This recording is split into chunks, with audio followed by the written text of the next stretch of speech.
Market regulator, Securities and Exchange Board of India has moved the Supreme Court in the case against Sahara boss Subrata Roy. Remember, this is a long-running case. The group, in fact, was ordered by the Supreme Court in August to repay sums of about 27,000 crores raised by dubious means.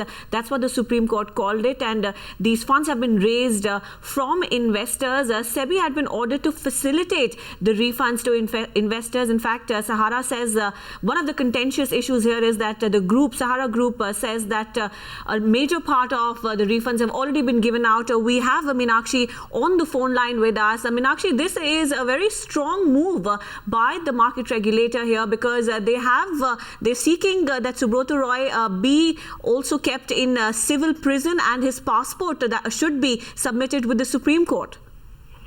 Yes, absolutely. The very fact that SEBI has deemed it appropriate to file an application before the top court for allegedly repeated non-compliance after non-compliance on the part of Sahara Group is an indication how seriously the market regulator wants to pursue its case against Sahara and its two directors. And as a last-ditch effort, now they have sought the top court's intervention because you'll recall in its earlier order when the Supreme Court had ruled that Sahara is liable to pay up 27,000 crores to its investors, it had also inserted a clause that point in time for the market regulator to feel free to approach the top court if at any point in time felt that the Sahara Group was not complying with its orders. Thereafter, we have seen the matter take several turns in the Supreme Court. We have also seen Sahara one point in time make a pitch before the top court seeking more time for the repayment of the funds, alongside also stating that